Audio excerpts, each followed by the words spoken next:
Hi friends, எப்படி இருக்கீங்க? நல்லா இருக்கீங்களா? அந்த வீடியோ பார்க்குறவங்களாம் நல்லா இருக்கீங்கன்ட்டு நம்புகிறேங்க. இன்றைக்கி வந்து பார்த்திங்கன்னா, ஊருக்கு போயிட்டு வந்து ட்ரெஸ் எல்லாம் இன்றைக்கி தான் வந்து பீரோவில் மடித்து வைக்கிறேன். அவ்வளோ ஒரு சோம்பேறித்தனங்க. இப்போன்னு இல்லை, எப்பயுமே நான் மேரேஜ் ஆகி 8 இயர்ஸும் இதே வேலை தான் பண்ணிகிட்ருக்கேன். என்னென்னா, அங்கேருந்து போயிட்டு வர பேக்கை அப்படியே வச்சுருவேன், பிரிக்கவே மாட்டேன். இன்றைக்கி தான் ஓப்பன் பண்ணி எல்லா துணியும் வந்து மடித்து, அதுக்கு வந்து என்னோடய பொண்ணு வந்து தக்ஷியா வந்து ஹெல்ப் பண்ணிகிட்ருக்குறான். எல்லா சாரீ, அவளோட ட்ரெஸ்ஸு, என் பையனோட ட்ரெஸ்ஸு எல்லாத்தையுமே மடித்து நான் வந்து பீரோவில் வந்து இன்றைக்கி தான் வந்து ஆர்டர் படி வைக்கிறேன். எங்கள் 3 பேர் ட்ரெஸ்ஸு தான் வெளியில் இருக்கும். எங்கள் ஹஸ்பண்டோடது பார்த்திங்கன்னா, அவங்க வந்ததுமே எல்லாத்தையும் எடுத்து அவங்களோட ட்ரெஸ்ஸை அழகாக வச்சுட்டு, அழுக்காக இருந்துச்சுன்னா அதை வந்து வெளியில் வச்சுட்டு இருந்துருவாங்க. அவங்க வந்து அந்த ஒயிட் கலர் ட்ரெஸ்லாம் வந்து லாண்ட்ரியில் போட்டுருவாங்க. நாங்கள் வந்து எங்கள் ட்ரெஸ்ஸை வந்து நாங்களே துவைச்சிக்கணும். அவங்க வந்து லாண்ட்ரியில் போட்டு அயர்ன் பண்ணி அவங்களோடத நீட்டாக வச்சுருவாங்க. நாங்கள் வந்து எங்களுக்கு எது தேவையோ அப்பப்போ வந்து நாங்கள் எங்கேயாவது போகணுன்னா நாங்களே அயர்ன் பண்ணி போட்டுக்கணும், அவ்வளோதான். நாங்கள் 3 பேரும் நாங்கள் வந்து மெயின்டைன் பண்ணிக்கணும். இன்றைக்கி தான் ஒரு தடவையாக எல்லா ட்ரெஸ்ஸையும் வந்து மடித்து உள்ளே வச்சுருக்கேன். இன்றைக்கி தான் வந்து கேட்டாங்க, நல்ல நாள் இன்றைக்கி தான் பார்த்தியா அப்படின்னு சொல்லிட்டு. நானும் அதுக்கு ஆமாம் அப்படின்னு சொல்லிட்டு பதிலுக்கு பதில் பேசலைன்னா எனக்கும் தூக்கமே வராது. நாங்கள் அப்படி ஜாலியாக போயிடும், சண்டையெல்லாம் வராது. ஜாலியாக பேசிட்டு விட்டுருவோம், அவ்வளோதான். எங்கள் குட்டீஸுங்க பார்த்திங்கன்னா, எப்பயுமே வந்து நான் ஏதாவது ஒரு வேலை பார்க்குறேன் அப்படின்னு சொன்னால் அவங்களும் வந்து ஹெல்ப் பண்ணுவாங்க. இப்போயே அந்த ஹெல்ப்பிங் மைண்ட் இருந்தால் தான் பெரிய பிள்ளையாக போயும் அவங்களுக்கு அதில் வந்து அந்த அந்த வேலையெல்லாம் செய்யணும் அப்படின்னு சொல்லிட்டு தோணுன்றதுனால நான் கொஞ்சம் கொஞ்சம் அவங்கள வந்து செய்ய சொல்லுவேன். ரொம்பலாம் பண்ண சொல்ல மாட்டேன். ஏன்னா அந்த விளையாடுவாங்க, ஓகே. இந்த வேலையெல்லாம் செய்யணும் அப்படின்னு செய்ய சொல்லுவேன். அதுமாரி சாப்பாடெல்லாம் எடுத்தேன் அப்படின்னு சொன்னால் கொண்டு போய் அப்பாவுக்கு வைம்மா, குழம்பு வைம்மா, தண்ணி வைம்மா அப்படின்னு சொல்லுவேன். அவளும் அந்த மாதிரி செய்வா. அதேமாரி எங்கள் சாய் கிருஷ்ணா பார்த்திங்கன்னா, வீடெல்லாம் க்ளீன் பண்ண சொன்னால் எந்த பொருள் எந்த இடத்துல இருக்கணும்னா கரெக்டாக எடுத்து வைப்பாங்க. ரொம்பவே எனக்கு பிடிக்கும். ஒரு 5 நிமிஷம் நான் உட்காந்துட்டு அவங்கவுங்க எடுத்த திங்ஸ்லாம் எல்லோரும் பார்த்திங்கன்னா, அவங்கவுங்க வச்சிரணும் அப்படின்னு சொல்லுவேன் 2 பேரையும். அவங்க எந்தெந்த திங்ஸ்லாம் அவங்க எடுத்து அப்படியே பரப்பி வச்சுருக்காங்களோ அதெல்லாம் எடுத்து மேலே வச்சுட்டு வச்சிடுவாங்க. அதோட எக்ஸ்ட்ரா வேற என் பொண்ணு என்ன பண்ணுவா, தொடப்பத்த எடுத்து வீடெல்லாம் பெருக்கிடுவா. எனக்கு ரொம்ப ஹாப்பியாகவே இருக்கும். இந்த மாதிரி இருந்தால் ரொம்ப நல்லது தான். அதுக்காக தான் வீட்டில் வந்து ஒரு பெண் குழந்தை வேணும் அப்படின்னு சொல்கிறது. எங்கள் தக்ஷியா வந்து நாங்கள் வந்து ரொம்ப தவமாக வேண்டி எங்களுக்கு பெண் குழந்தை வேணும் அப்படின்னு சொல்லிட்டு கடவுள்கிட்ட வேண்டுனோங்க. ஒரு பையன் 1 பொண்ணு வேணும் வேணும் அப்படின்னு சொல்லி தான் வேண்டுனோம். கடவுள் வந்து கண்டிப்பாக கொடுத்துருக்காரு. நாங்கள் எப்பயுமே பார்த்திங்கன்னா, சண்டே வந்துச்சு அப்படின்னு சொன்னால் நான்வெஜ் வந்து எங்கள் குட்டீஸுங்க வந்து கண்டிப்பாக எடுக்க சொல்லிவிடுவாங்க. இந்த வாரம் வந்து நாங்கள் வந்து சிக்கன் தான் எடுத்தோம். மட்டன் எடுக்கலான்னு பார்த்தோம். மட்டன் எடுத்தால் வந்து நான் சாப்பிட மாட்டேன். அதனால் சிக்கன் தான் நாங்கள் வந்து எடுத்தோம். என் ஹஸ்பண்ட் வந்து வெளியில் போயிட்டாங்க. அதனால் இல்லைன்னா நாங்கள் மீன் குழம்பு எடுத்திருப்போம். மீன் எடுத்திருப்போம். மீன் குழம்பு வச்சுருக்கலாம் அப்படின்னு சொல்லிட்டு. என் பையனுக்கு வந்து சிக்கன்னா ரொம்பவே பிடிக்கும். அதில் வந்து ஈரல் போட்டால் ரொம்பவே பிடிக்கும். அதையும் அது வாங்கிட்டு வந்து அவனுக்காகவே நான் வாங்குவேன். அதான் தேடிட்டு இருக்கிறான். அது வந்து எனக்கு கூட ஈரல் பிடிக்கும். எனக்கு இருந்தாலும் என் பையனுக்கு எடுத்து வச்சுடுவேன். அதுக்கப்புறம் அவங்களுக்கு வந்து ஈவினிங் பார்த்திங்கன்னா, அவங்களுக்கு வந்து அந்த பூஸ்ட்டு போட்டு பால் குடிக்கணும். அது குடிக்கல அப்படின்னு சொன்னால் அவங்களுக்கு வந்து ஒரு மாதிரியாக இருக்கும் போல் தோணும். அவங்களே வந்து கேட்பாங்க, சாப்பாடு கேட்குறாங்களோ இல்லையோ, ஆனால் கண்டிப்பாக பால் கேட்பாங்க. எத்தனை பேர் வீட்டில் இப்படி கேட்பாங்க அப்படின்னு சொல்லிட்டு கமெண்ட்டில் சொல்லுங்கள். நான் வந்து எப்பயுமே ஈவினிங் வந்து ஹார்லிக்ஸ் போட்டு குடிச்சிருவேன். காலையிலேருந்து எங்கள் வீட்டில் வந்து அந்த பால்ன்ற ஒரு வார்த்தைக்கே இடம் இருக்காது. ஏன்னா யாருமே நாங்கள் வந்து டீ, காஃபி எதுவுமே குடிக்கவே மாட்டோம். காலையில் எழுந்திரிச்சதுமே தண்ணி குடிச்சிட்டு ஸ்ட்ரைட்டாக சாப்பிட்றது தான் நாங்கள். அதுக்கப்புறம் பிரேக்கில் 11:00லாம் எதுவும் கிடையாது. அதுமாரி ஆஃப்டர்நூன் வந்து லஞ்சு சாப்பிடுவோம், அவ்வளோதான். அதை 4 மணி 5 மணிக்கெலாம் பார்த்திங்கன்னா நாங்கள் நான் வந்து ஹார்லிக்ஸ் குடிப்பேன். என்னோட பசங்களாம் வந்து பூஸ்ட்டு குடிப்பாங்க. என் ஹஸ்பண்ட் இருந்தால் அவங்க பால் நாட்டு சக்கரை போட்டு பால் குடிப்பாங்க, அவ்வளவு தான். நான் நைட்டு வந்து தூங்குறப்ப கண்டிப்பாக எங்களுக்கு வந்து இந்த நட்ஸு பால் தேவைப்படும். அது குடிக்காம இருந்தா எங்களுக்கு தூக்கமே வராது. அது ஒரு ஹேபிட்டாவே வச்சிருக்கோம். அது ஆனா நல்ல ஹேபிட்டு தான். அ டீ தான் குடிக்கக்கூடாது. பால் கண்டிப்பா குடிக்கலாம். நான் வந்து நட்ஸ் பவுடர் வந்து வீட்லயே நானே ரெடி பண்ணி வச்சிருக்கேன். அது வந்து அது அது இல்லாம இருந்தாலே எங்களுக்கு ஒரு மாதம் ஊருக்கு போய் ஒரு 1 நாள் 2 நாள் ஒரு மாதிரி இருக்கும். அப்புறம் பழகிடும். திருப்பி நாங்க ரிட்டர்ன் சென்னை வந்துட்டோம் அப்படின்னு சொன்னா, எங்களுக்கு அந்த ஞாபகம் கண்டிப்பா வந்துரும். அதனால நாங்க வந்து அத வந்து அவாய்ட் பண்ணவும் மாட்டோம். அது வந்து நல்லது தான். நீங்களும் ட்ரை பண்ணி பாருங்க. அதில வந்து எல்லாரோட நட்ஸும் அதில போட்டு ஏலக்காய்லாம் போட்டு நீங்க மிக்ஸியிலே அடிச்சிடலாம். பால் கொதிக்க வச்சு ஜீனி போட்டீங்க அப்படின்னு சொன்னா வேஸ்ட் அது குடிக்கிறதே வேஸ்ட்டு. நீங்க நாட்டு சர்க்கரை போட்டு குடிங்க. உடம்புக்கும் ரொம்பவே நல்லது. அதுக்கப்புறம் பார்த்தீங்கன்னா, நாங்க எப்பயுமே எங்களோட எங்களோட வந்து டே ஃபுட்டு பார்த்தீங்கன்னா, காலையில வந்து டிஃபன் தான். மதியம் வந்து லஞ்ச்சு, நைட் வந்து டிஃபன். இப்படி தான் போகும். கண்டிப்பா காலையில வந்து ஏதோ ஒரு டிஃபன் எடுத்துறணும். மதியத்துக்கு வந்து டிஃபன் குடுத்தா கூட நாங்க சாப்பிட மாட்டோம். மதியத்துக்கு வந்து லஞ்ச் சாப்பாடு கண்டிப்பா இருக்கணும். அதோடு இல்லாம நைட்டுக்கு வந்து அந்த மீற சாதம் இருக்கு. அது இருந்தா கூட நாங்க சாப்பிட மாட்டோம். அது அக்செப்ட் பண்ணிக்க மாட்டுது. வயிறு வந்து அது வந்து சாப்பிடணும் அப்படின்னு சொல்லி தோணாது. ஏதாவது டிஃபன தான் தேடும். அந்த மாரி நானும் அது மாரியே பழகிட்டேன். எங்க குட்டீஸுங்களும் அது மாரியே பழகிட்டாங்க. ஆனா கொஞ்சம் நைட்டு சாப்பாடு குடுக்குறது நல்லது அப்படின்னு சொல்லுறாங்க பெரியவங்கலாம். ஆனா இவங்களுக்கு பழகினதுனால அவங்க எல்லாமே இட்லி இந்த மாரி டிஃபன் ஐட்டமே சாப்பிட்றாங்க. இன்னைக்கு வந்து பார்த்தீங்கன்னா, சேமியா உப்புமா செஞ்சு குடுத்தேன். வேர்க்கடல சட்னி செஞ்சு குடுத்தேன். அதையே அவங்க வந்து சாப்பிட்டுட்டாங்க. எப்பயுமே நைட்டுக்கு வந்து டிஃபன் அதுவும் இல்லாம இட்லி, சிக்கன் கிரேவி வச்சு குடுத்தீங்க அப்படி சொன்னா, காலையிலயும் நைட்டுக்கும் சூப்பரா சாப்பிடுவாங்க. நானே சாப்பிடுவேன் சூப்பரா. அ எனக்கு ரொம்ப பிடிக்கும். அ எங்க குட்டீஸுங்க பார்த்தீங்கன்னு வச்சுங்களேன், ஒரு ஒரு சாப்பிட்டு இப்படி ஒரு ரவுண்டா உட்காந்து சாப்பிட்றோம் அப்படின்னு சொன்னா, அவங்க தட்ட மட்டும் பார்த்துட்டு சாப்பிட மாட்டாங்க. எல்லார் தட்டுலயும் என்ன இருக்கு, என்ன இருக்குன்னு அதுவும் எங்க சாய் கிருஷ்ணா தான் பார்ப்பான்.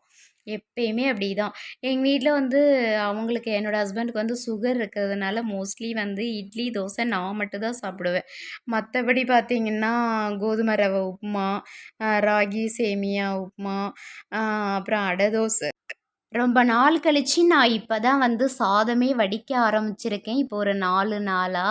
சாதம்லாம் வடிக்கலாம் தெரியும். ஊர்ல சின்ன பிள்ளையிலேருந்தே நான் வந்து சமைக்க தெரியும். அதனால சாப்பாடெல்லாம் வடிப்பேன். எவ்வளோ பெரிய சாப்பாடு பெரிய பானையா இருந்தா கூட நான் அழகா வடிச்சிருவேன். இங்க சென்னை வந்ததுலேருந்து அப்படியே குக்கர்ல வச்சு அப்படியே பழகிடுச்சு. அங்க ஊருனா நம்ம வந்து அடுப்புல செய்வோம். ஜாலியா இருக்கும். அது சீக்கிரம் வெந்துரும். அது ஒண்ணும் தெரியாது. இங்க வந்து கேஸ்ல என்னமோ எனக்கு ஒரு மாதிரி இருக்கு அந்த ரைஸு. வடிக்கிறது குக்கர்ல வச்சது எனக்கு அந்த சாப்பாடு பிடிக்க ஆரம்பிச்சிச்சு. இப்பலாம் வந்து ஒரு 4 நாளா அது நல்லது இல்ல தான். வடிக்கிறது தான் நல்லது. ஆனா, இப்போ ஒரு 4 நாளா அப்படியே ட்ரை பண்ணி அப்படியே பழகியிருக்கேன். இப்படியே ஓட்டலாம் அப்படின்ட்டு பார்த்துட்ருக்கோம். பார்ப்போம் எங்க குட்டீஸுங்க எப்படி கோஆப்ரேட் பண்றாங்க அப்படின்றது. ஆனா, கண்டிப்பா சுகர் உள்ளவங்களுக்கு வடிக்கிற சாதம் தான் நல்லது. குக்கர்ல வைக்கிறது நல்லது கிடையாது. எப்பயுமே மழை நாள் வந்துடுச்சு அப்படி சொன்னாலே எனக்கு ஒரு மாதிரி ஆயிடும். ஏன்னா, நான் வெயில் நாள் இருந்தா எப்படியாவது நான் மேனேஜ் பண்ணிடுவேன். ஆனா, ஒரு நாள் மழை பெஞ்சா கூட எனக்கு ஒரு வந்து அது வெளியில நடக்கிறது, அந்த கிளைமேட் சேஞ்ச் ஆகுறது, இதெல்லாம் சுத்தமாவே எனக்கு வந்து ஒத்து வரவே வராது. இன்னைக்கு ஃபுல் டே பார்த்தீங்கன்னா மழை தான். நாளைக்கும் மழை சொல்லியிருக்காங்க. லீவுன்னு இன்ஃபார்ம் பண்ணியிருக்காங்க. இன்னும் ஸ்கூல்லேருந்து லீவ் வரல. இன்ஃபார்ம் பண்ணி அவங்க மிஸ்ஸெல்லாம் மெசேஜ் போடல. நாங்க அதுக்காக தான் வெயிட் பண்ணிட்டு இருக்கிறோம். இப்போ வந்து நான் வந்து டிஃபனுக்கு வந்து சட்னி ரெடி பண்ணிட்டுருக்கேன். நான் எப்பயுமே சட்னி வைக்கும்போது பார்த்தீங்கன்னா, கடாய் அடுப்புல போட்டு எண்ணெய் ஊத்திட்டு, அந்த வரமிளகாய பார்த்தீங்கன்னா, நான் ஃபர்ஸ்ட்டு வதக்கி எடுத்துருவேன். அந்த வெங்காயத்து கூடயே சேர்த்து வதக்குனீங்க அப்படின்னு சொன்னா, அது அப்படியே சௌ சௌன்னு ஒரு மாரி வதக்குன்னு இருக்கும். கண்டிப்பா அந்த மாரி செய்யாதீங்க.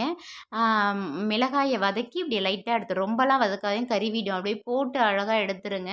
அதுக்கப்புறம் வெங்காயம் போட்டு நல்லா கண்ணாடி மேரி வந்த பிறகு நான் வந்து உடச்சக்கல்ல போடுவேன். நீங்க என்ன போடுவீங்களோ போட்டுக்கலாம். சில பேர் வந்து உளுந்து போடுவாங்க, கடலைப்பருப்பு போடுவாங்க. அதெல்லாம் வந்து வெங்காயத்து கூட போட மாட்டாங்க. அந்த மாரி வைக்கிறதுன்னா, அதெல்லாம் முன்னாடியே எண்ணெயில வந்து வறுத்து தனியாக எடுத்துருவாங்க. நான் வந்து உடச்சக்கல்ல எப்பயுமே வெங்காயத்துக்கு கூட போட்டுருவேன்.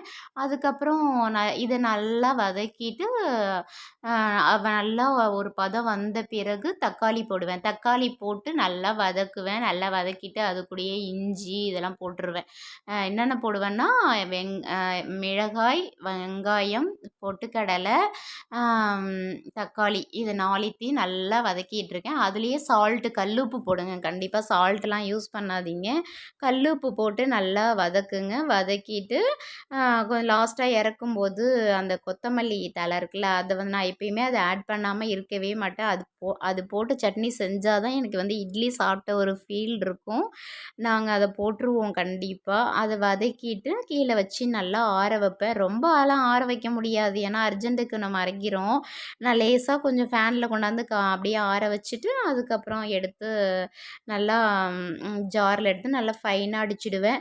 எப்பயுமே சட்னி வந்து நல்லா கொர கொரன்னு இருந்தால் தான் நம்மளுக்கு வந்து டேஸ்ட்டாக, ரொம்ப கொர கொரன்னு இல்லை, நார்மல் பதத்தில் ஒரு கொஞ்சம் கொர கொரன்னு இருந்தால் சட்னி சூப்பராக இருக்கும். ரொம்ப நைஸாக அடிச்சிட்டிங்க அப்படி சொன்னால் அது வந்து நல்லாவே இருக்காது. நான் வந்து லைட்டாக கொர கொரப்பாக அடிப்பேன். அடிச்சுட்டு அது வந்து நல்லா உப்பு இருக்கா என்ன இதெல்லாம் பார்த்துட்டு எப்பொழுதும் போல் எண்ணெய் ஊற்றிட்டு கடுகு, உளுத்தம்பருப்பு, கறிவேப்பிலை போட்டு தாளித்து நம்ம வந்து இட்லி சாப்பிட வேண்டியது தான். சூப்பராக இருக்குங்க. இட்லியும் சரி, தோசைக்கு அந்த 2 இதுக்கு தான் நல்லாயிருக்கும். மீதி வந்து உப்புமாவுக்குலாம் வந்து நம்ம வேர்க்கடலை சட்னி இல்லைனா தேங்காய் சட்னி அந்த மாதிரி தான் நம்ம செய்ய முடியும். நாங்கள் வந்து தேங்காய் சட்னிலாம் வந்து எங்கள் வீட்டில் ரொம்ப அவாய்ட் பண்ணிட்டோம். ஏன்னா அவங்களுக்கு சுகர் இருக்கிறதுனால நாங்கள் வந்து அவாய்ட் பண்ணிட்டோம். அதுக்கு வந்து பதிலாக நாங்கள் வேர்க்கடலை சட்னி அந்த டேஸ்ட்டு கொடுக்கும். அதனால் நாங்கள் வந்து இப்போ அதுவே எங்கள் குட்டீஸுங்களுக்கு எல்லாருக்குமே வந்து பழகிட்டோம். நான் வந்து இட்லி வந்து ஊற்றும்போது அந்த எண்ணெய் தடவி அந்த மாதிரிலாம் நான் வந்து ஊற்ற மாட்டேன். எனக்கு வந்து துணி போட்டு ஊற்றினா தான் பிடிக்கும். அதுதான் உடம்புக்கும் நல்லது. நாங்கள் ஊரில் அப்படியே பழகினோம். அப்படியே எனக்கு இது பழகிடுச்சு. அந்த இட்லி துணி போட்டு ப இட்லி செய்கிறது பழகிடுச்சு. ஏன்னா அந்த எண்ணெய் ஊற்றி செய்கிறப்ப பார்த்தீங்கன்னா, அந்த ஓரம் வரும்பெல்லாம் வந்து எண்ணெயில் வெந்திருக்க மாதிரியே ஒரு ஃபீல் இருக்கும். ஆனால் அது சாப்பிட்டவங்களுக்கு துணியில் செய்கிறது வந்து பிடிக்காது. ஆனால் துணியில் செய்கிறவங்களுக்கு அந்த இட்லி பிடிக்காது. அந்த மாதிரி எனக்கு வந்து இதுதான் ஓகே. ஊரில் என்ன செய்கிறாங்களோ அதான் எனக்கு பிடிக்கும். கொஞ்சம் கொஞ்சம் இங்கே வந்து நான் சென்னைக்கு வந்து கொஞ்சம் கொஞ்சம் சேஞ்ச் ஆகியிருக்கேன் இங்கே உள்ள இதுக்கு. இருந்தாலும் நான் அப்படியே தான் இருக்கேன். ஊரில் என்ன செய்கிறாங்களோ அந்த மாதிரியில தான் இருக்கிறேன். நான் வைக்கிற சட்னி எனக்கு அந்த சட்னி சாப்பிட்டா தான் அந்த ஒரு ஃபீல் இருக்கும். எங்கள் குட்டீஸுங்களுக்கும் அந்த சட்னி தான் கேட்பாங்க. சில பேர் வந்து இந்த உடச்சக்கல்லாம் போடாமல் வெங்காயம் மட்டும் போட்டு வெங்காயம், தக்காளி, மிளகாய் அந்த மாதிரி போட்டு வைப்பாங்க. அந்த டேஸ்ட்டும் எங்கள் குட்டீஸுங்களுக்கு சுத்தமாக ஒத்தே வரல. அதுவும் இந்த மழை டயத்தில் பார்த்தீங்கன்னா, சூடான இட்லி இந்த மாதிரி சட்னி கேட்டாங்கன்னா, ஒரு சட்னி இருந்தால் போதும் சூப்பராக சாப்பிட்ருவாங்க. சில பேர் வந்து ஒரு 3 சட்னி 4 சட்னிலாம் கேட்பாங்க. அந்த மாதிரிலாம் எங்கள் குட்டீஸுங்கலாம் அழமாட்டாங்க. அதுமாரி பழக்கப்படுத்தக்கூடாது. கண்டிப்பாக பழக்கப்படுத்தக்கூடாது. நம்மளுக்கு என்ன தேவையோ அதை மட்டும் தான் செய்யணும். ஏன்னா அப்புறம் இல்லாதப்பயும் அதை தான் கேட்பாங்க. நான் ஃபஸ்ட்டு கொஞ்ச நாள் அப்படி தான் டேஸ்ட்டு பண்ணிவிட்டேன். இப்போலாம் என்ன இருக்கோ அதை மட்டும் தான் கொடுக்குறேன். ஏன்னா என்னோட ஹஸ்பண்ட் வந்து வாளியில் வந்து ஒரு பக்கெட்டு ஃபுல்லாக ஸ்நாக்ஸ் வாங்கி வச்சுடுவாங்க. ஸ்கூல் விட்டு வந்ததும் பசங்க வந்து ஸ்நாக்ஸை தான் ஓப்பன் பண்ணி சாப்பிட்றாங்க. வந்ததும் சாப்பாடு வேணும், அது வேணும், எதுவும் ஃப்ரூட்ஸ் இந்த மாதிரிலாம் கேட்குறது கிடையாது. ஆம், ஆ, நான் வந்து இப்போ என்ன பண்ணினேன், எதுவுமே இல்லாமல் வச்சுட்டேன். பக்கெட்டில் எதுவுமே வாளியில் எதுவுமே இல்லாமல் வச்சுட்டு வந்ததுமே சாப்பாடு கொடுக்கறது தான் வேலை. நான் வேணும்னே வாங்காமல் இருக்கேன். அதுக்கப்புறம் பார்த்திங்கன்னா ஒரு 5 மணிக்கு வந்து பால் பூஸ்ட்டு கொடுத்து ஒரு பிஸ்கட் ஒன்று கொடுப்பேன். அவ்வளோதான்.